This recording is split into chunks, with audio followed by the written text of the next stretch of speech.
Hey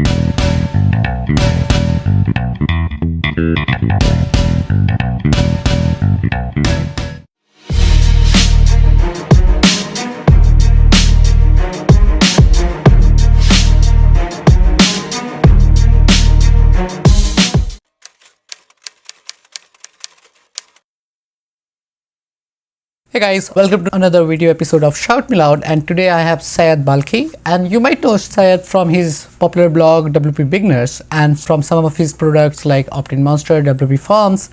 And today we are going to talk a lot about how you can scale up your blogging career and add more value to your readers and, more important, to your own life. Hey Syed. Hey.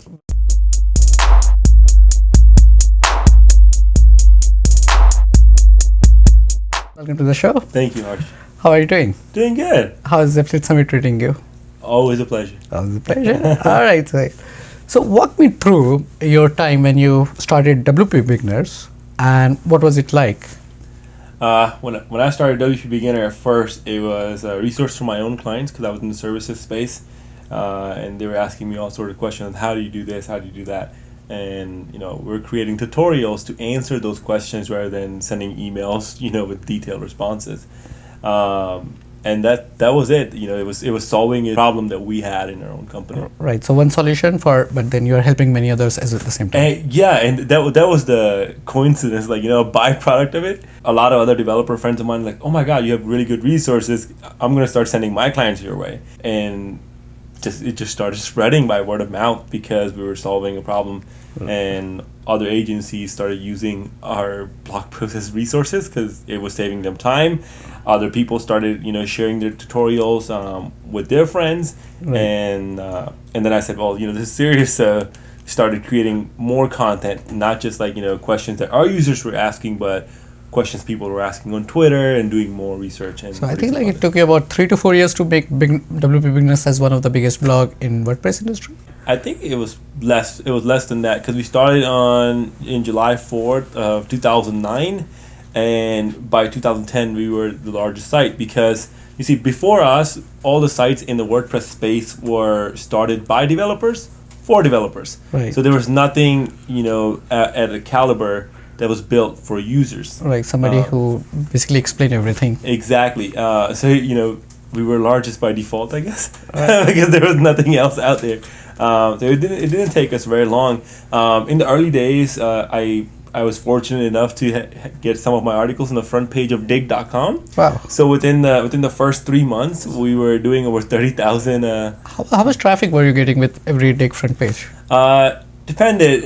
On the dig, usually it could go up to 80,000 unique visitors. Wow. on a front page, which was quite exciting. I think people would kill for that kind of number. Yeah. Unfortunately, dig went away. Those were really good days. Right. Yeah. Okay. So Syed, from WP Beginners, then you started. The first product was what? Opt-in Monster.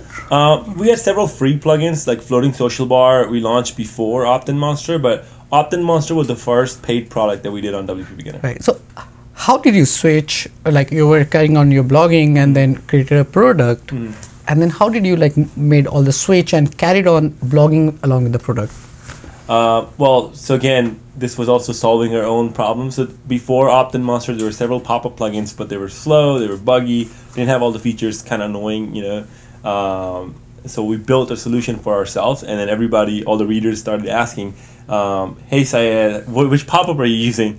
And I'm sure you experience that a lot. People want to know, hey, which plugin are you using to do this? I had the same experience, and I'm like, I'm using a custom code that we wrote, and well, can you release it? And I turned that into a plugin to sell. But the neat part about the transition was I couldn't have created a product business without the blog. Without the blog, I couldn't have done it. Right. All the users were there. So that brought me to this question. I've seen most of the bloggers who create products, eventually they just jump into the product and they leave their blog behind. Mm-hmm. Is that the right way to go ahead, or what is your advice for them? I don't think that's the right way to do it, because your blog is your media. Everybody would kill to have a media platform that you can use to continuously attract new users and then route them through the funnel to your product or products. Imagine if I had left WP Beginner at that point and just focused all on Opt-in Monster, I would have only had one product, right? But by keeping WP Beginner, by surveying our audience, asking them what problems they were having, we were able to create numerous products, right? Like Envira Gallery or acquisition of Soliloquy, or WP Forms last year, acquisition of Monster Insights. So by keeping that media allowed us to stay in touch with our users, continue building trust, continue attracting more people, and so Plus sales and everything was coming along. absolutely, I wouldn't have done it the other way. Right. We'll come back to your product thing, but before that, I have this question. I remember once you mentioned that, let's say you have a product, and if you have to run an affiliate program, instead of integrating your own affiliate program using Tune or Has Offers, rather use affiliate marketplace like ShareASale or ClickBank. Why is that?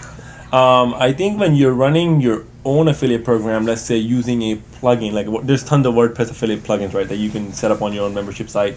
It's very easy to game those. They don't have the right amount of fraud detection set up. So like, I remember I was promoting a product and they were using a buggy software. So for every sale I recommend, I got 2 times the commission. Wow.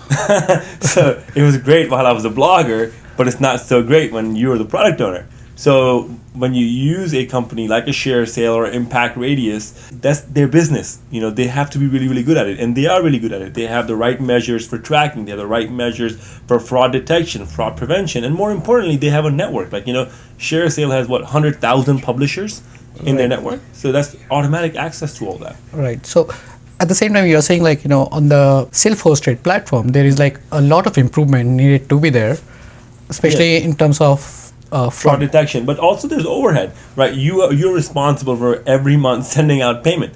I don't never have to do that. ShareASale does that for me. If you're in the United States, you're responsible for doing the tax paperwork. So you have to collect W-9s, you have to issue 1099s. That's too much headache, like, you know. How much are you paying for ShareASale for? ShareASale, they take a percentage of the cut that you give to an affiliate. So, and your rate you can negotiate. Wow. Okay. Yeah. So more volume means less charges. Absolutely. Great. Right. So let's come back to your products, and I want to get into your ideology of how do you decide when to buy a product? Because one of the coolest thing which I've seen you doing, instead of like building a product from scratch, at times you buy out the company. The latest one, I think, Google Analytics by Yoast. Yeah, that's correct. And you created Monster Insight. What's your ideology on that? And so our users, you know, we do an annual survey, WP Beginner Census, and we ask people all sort of questions. And one of the questions is, if you could have us build one product, what would it be? Or if you have a problem in your business, what could we do to solve it? And a lot of people mention analytics. Now, with analytics, it's a business all about traction. Yet, starting a new plugin in a space which was already so crowded with, you know, millions of installs, it was quite challenging. And at the same time, I was fortunate enough that Yoast approached me about selling his plugin. So it just happened to work out that, you know, we were able to buy a plugin that had 1.7 million active websites using it. Wow, that's right, which is amazing. Imagine if I started from zero, how long would it take us to get to 1.7 million? Years. So paying that premium to get a head start over everybody. Like, this is the most popular Google Analytics plugin for WordPress in the world, right? So that money is the money you're paying up front. Now, some people are like, well, you can build it yourself. Of course, but you're going to spend money on it, right? If you're buying Facebook ads or anything, you're spending money there. You're like, well, no, I can do all organically. Well, you're spending time, which is money. You're hiring people to do the articles or doing all sort of stuff. That's money, right? So I was just able to buy leverage right there. Right. So, okay, and I think like this question is going to help a lot of bloggers, because one thing which I've seen you doing, and which is very smart, personally, that's what I feel, that you partner with people, like, you know, let's say you're great with marketing, you're a developer as well, but then you partner with, like, let's say a lead developer to build a product. Absolutely. How do you decide on the partnership term, number one? I mean, of course, it's a tough call when you can have the complete ownership and when you have to give the ownership. Yes. How do you decide, and what are the terms that one should take care of when building such partnership? Partnerships are kind of tricky. That's number one, right? Most partnerships end up going sour at one point or another. So you have to be very, very conscious and careful when you're choosing a partner. If you're very selfish, you want 100% of everything. Right. But I would rather own, 60% of a much bigger pie than 100% of a smaller pie, right? So that's very important, in thinking about it, because partnering with somebody else who has a strength, knowing your strength, right? I can write code, but I'm not the best developer in the world, right? But I know I'm really damn good at marketing. So I partnered with somebody who can market, but they're really, really good at developer, and making our skills complement each other and creating a product. That's the way to go about it, and that's what we did. Like, myself and Thomas Griffin, who's my co-founder and CTO. That's how we built Opt-in Monster, Soliloquy, and Vara, and now with WP Forms, I have my partner Jared Atchison. And then with Monster Insights, I have Chris Christoph. So. Right. So what you're saying is partner with somebody who complement your skills. Absolutely. And if it's your brainchild, if it's your idea, so of course give the bigger pie. Yeah. I mean, of course you have to negotiate that. Right. But more importantly, think about partnership as dating. You don't go to a bar and find a girl and say, "Will you marry me right now?" Okay. So in partnership, I want to give you a little background about this. That Thomas and I didn't just meet up one day and said, "Let's partner." Thomas and I first met in end of 2011. Okay. So we've known each other for a good year and a half plus, because we didn't launch Opt-in Monster until September of 2013. So I got to know him. I got to chat with him. We even did a side project before we went into a formal business partnership. So Floating Social Bar was a piece of code that I wrote for WP Beginner, and I worked with Thomas to make that come to life for the larger audience. So we did a side project. I want that to be very important. Don't just rush into a partnership. Get to know the person you're going to partner with. I remember one of my mentor told me, like, getting into partnership is like getting into a wedding. Absolutely. And it's as bad as a divorce if you're getting out of exactly. And same thing with my partner, with Jared Atchison in WP Forms. I have known Jared since like 2010, on and off, and then we got closer in 2015, I think, and then we launched in 2016. So I've known him for a long time, hung out with him, tons of parties, events, and then finally decided that, it was time. I even invited him to a vacation with me in the house, got to know him, his wife, and everybody before we decided to make an official partnership. Right. So one last question about partnership, because I think like people are getting a lot of value out of it. Yes. What should be the exit strategy? Because of course with the wedding, like it's easy, an exit strategy is there. Yes. What about the getting into partnership like this? What should be the exit strategy if somebody is actually following your advice and getting into? So you have to know what your personal goals are. Right, when we were starting out Opt-in Monster, we knew that we didn't want to go down the VC route. Right, we knew that we were trying to build a business that's profitable, but not growth for the growth's sake, but growth because we are creating immense value. You have to have the same personal life goals. You also have to talk about the hard thing about exit strategy. If somebody give us a number right now, will we sell? And this is something we discuss every year in our meetings, sometimes twice a year, because we're growing so fast. Right. That number changes. But we talk about this. Hey, if somebody gives us a number, will we sell? And the answer is we have to be on the same page on that. We've gotten tons of offers from venture capital interest to private equity.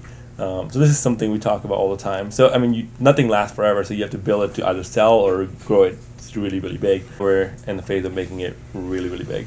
All right, Syed, and it's the last question, and this is for the bloggers, because I believe 2017 and 18 is going to be a year when you have to definitely build your own products, right? So what is the one thing that you will tell to bloggers who are starting out or who are already there, how to scale up their career as a blogger? What should be the right strategy?